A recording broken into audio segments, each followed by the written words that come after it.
Assalamualaikum warahmatullahi wabarakatuh dan selamat siang teman-teman. Kepada yang terhormat Ibu Dr. Kardina Ingelina Siregar M.Pd. sebagai dosen pada mata kuliah ini, dan juga teman-teman mahasiswa semua. Semoga siang ini semua diberikan kesehatan agar presentasi ini dapat berjalan lancar sampai selesai nanti. Topik yang akan kita bahas hari ini sesuai dengan tugas yang diberikan oleh dosen kita, yaitu mengenai kepemimpinan pendidikan pada konteks yang multikultural dan menantang. Saya Nashwa Putri Nurkantika selaku moderator yang bertugas akan memandu jalannya diskusi ini. Sebelumnya saya akan memperkenalkan anggota kelompok kami yang terdiri dari Inaya Fitri, Mutiah Rahmawati, Ira Maya Juwita. Sebelum memulai presentasi, alangkah baiknya diawali dengan bismillah. Dan selanjutnya adalah penyajian materi sebagai inti presentasi kita hari ini.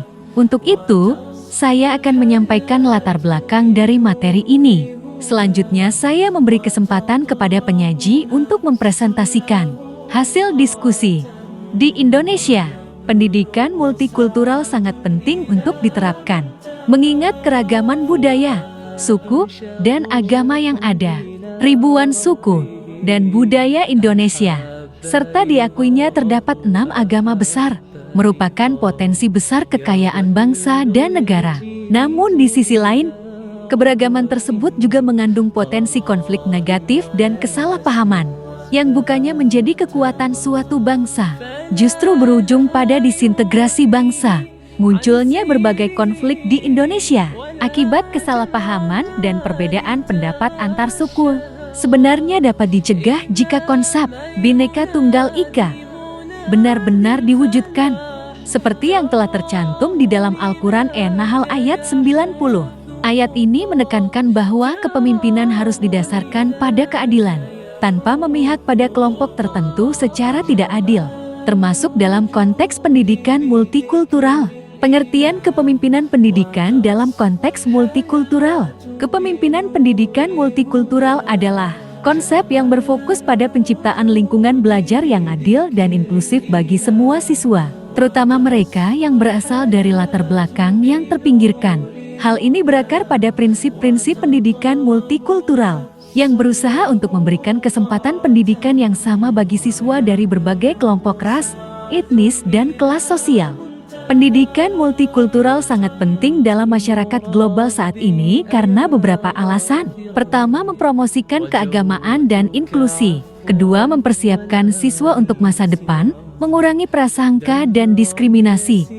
Ketiga, meningkatkan prestasi akademik. Keempat, menciptakan masyarakat yang lebih adil dan merata. Pengertian kepemimpinan pendidikan dalam konteks menantang. Menantang adalah kepemimpinan yang dijalankan dalam kondisi sulit, penuh tekanan, atau dalam situasi perubahan yang cepat.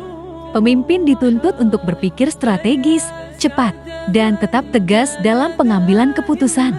Ciri-ciri kepemimpinan menantang. Pertama, tangguh dan berani mengambil risiko. Kedua, fokus pada solusi, bukan masalah. Ketiga, mampu memotivasi tim dalam kondisi sulit. Keempat, tegas namun tetap empatik. Kelima, adaptif terhadap perubahan. Baiklah, selanjutnya kita masuk ke pembahasan yang kedua, yaitu tantangan utama yang dihadapi pemimpin pendidikan Islam dalam lingkungan multikultural. Pertama, menjaga identitas Islam di tengah keberagaman. Lingkungan multikultural terdiri dari berbagai agama, budaya, dan nilai yang berbeda. Dalam kondisi ini, pemimpin pendidikan Islam harus memastikan bahwa lembaga yang mereka pimpin tetap berpegang pada prinsip-prinsip Islam tanpa terkesan eksklusif atau menutup diri dari lingkungan sekitar. Dampaknya, jika tidak dikelola dengan baik, peserta didik mungkin kehilangan pemahaman yang kuat tentang identitas keislaman mereka.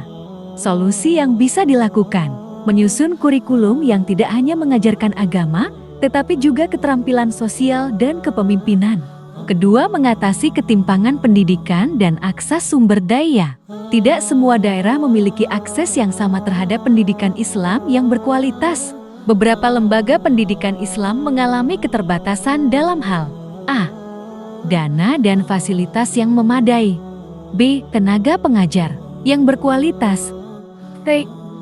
kurikulum yang sesuai dengan perkembangan zaman. Dampaknya, jika tidak dikelola dengan baik, siswa dari latar belakang ekonomi rendah tidak mendapatkan pendidikan yang layak. Solusi yang bisa dilakukan: membangun kemitraan dengan pemerintah dan lembaga sosial untuk mendapatkan dukungan. Ketiga, menghadapi tantangan ideologi dan ekstremisme di era globalisasi. Pemikiran yang berkembang dalam masyarakat semakin beragam. Ada dua tantangan besar yang dihadapi. A. Pemikiran liberal yang bisa membuat peserta didik menjauh dari ajaran Islam. B. Pemikiran ekstrem yang bisa menanamkan fanatisme dan intoleransi. Dampaknya, jika tidak dikelola dengan baik, muncul konflik antara siswa, guru, atau orang tua yang memiliki pandangan berbeda. Solusi yang dapat dilakukan: mengajarkan pemahaman Islam sesuai Al-Quran dan hadits yang berbasis dalil yang kuat.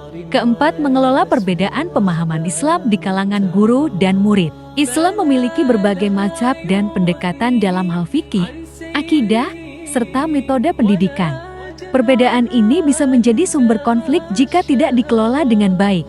Dampaknya, jika tidak dikelola dengan baik, sulit menciptakan suasana belajar yang kondusif. Solusi yang bisa dilakukan: menggunakan sumber sesuai Al-Quran dan As-Sunnah dalam mengajarkan Islam. Kelima, menjawab tantangan globalisasi dan kemajuan teknologi. Teknologi berkembang dengan sangat cepat. Internet, media sosial, dan kecerdasan buatan AI membawa perubahan besar dalam pola belajar dan berpikir siswa. Namun, jika tidak diawasi, teknologi juga bisa menjadi ancaman bagi nilai-nilai Islam. Dampaknya, jika tidak dikelola dengan baik, sistem pendidikan Islam bisa tertinggal jika tidak mengadopsi teknologi. Solusi yang bisa dilakukan: mengembangkan platform pembelajaran berbasis digital yang Islami. Keenam, menyeimbangkan antara pendidikan Islam dan keterampilan hidup. Banyak sekolah Islam yang masih berfokus pada ilmu agama saja, tanpa memberikan keterampilan yang dibutuhkan di dunia kerja.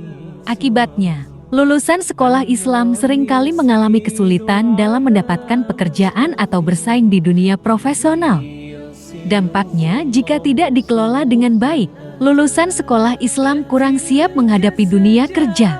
Solusi yang bisa dilakukan: menyediakan pelatihan keterampilan hidup seperti kewirausahaan, teknologi, dan komunikasi. Ketujuh, mengatasi stigma atau kesalahpahaman tentang Islam. Di beberapa tempat, Islam masih sering disalahpahami sebagai agama yang tertutup atau tidak sejalan dengan kemajuan zaman. Jika lembaga pendidikan Islam tidak bisa menunjukkan wajah Islam yang ramah dan progresif, maka kesalahpahaman ini akan semakin menguat. Dampaknya, jika tidak dikelola dengan baik, lembaga pendidikan Islam sulit berkembang karena mendapat citra negatif. Solusi yang bisa dilakukan: menunjukkan bahwa Islam adalah agama yang sejalan dengan ilmu pengetahuan dan kemajuan.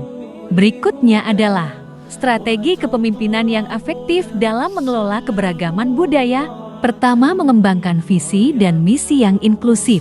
Kedua, menciptakan budaya sekolah yang menghargai keberagaman. Ketiga, memberikan pelatihan dan pengembangan profesional untuk guru dan staf.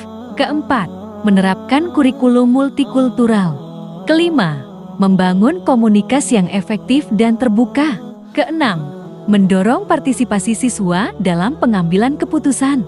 Pembahasan terakhir adalah model kepemimpinan yang relevan dalam pendidikan multikultural. Model kepemimpinan dalam pendidikan multikultural harus mampu mengakomodasi keberagaman budaya, latar belakang sosial, dan kebutuhan peserta didik.